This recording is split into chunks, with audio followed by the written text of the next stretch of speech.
Yarri o'zbek rep sahnasida paydo bo'lgan yosh ijodkorlardan biri.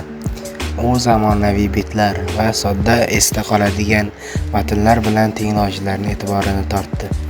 Uning ijodida ko'proq hayotiy voqealar, sevgi, do'stlik, pul va orzular mavzulari uchraydi.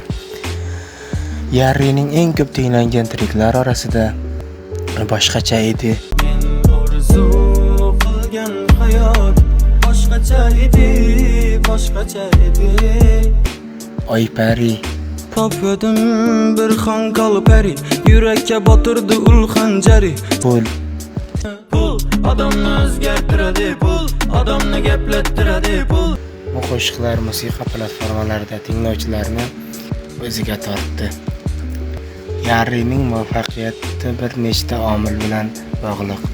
Zamonaviy drill, Sizlar o'zini zo'r tutgani kerakmadi. Ko'ngil xohlamasa shati xalaklanib. Ya seni kim aldığına derekmedi.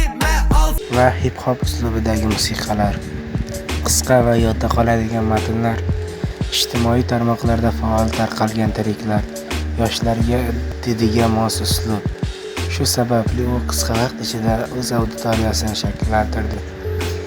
Yarri yangi singllarni chiqarishda davom etmoqda. Uning diskografiyasida Rakinda, Getaver kabi yangi rep-listlar ham bor.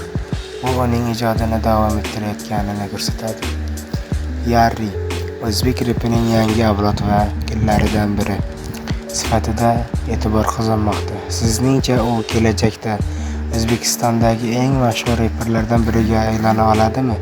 Fikringizni izohlarda yozing.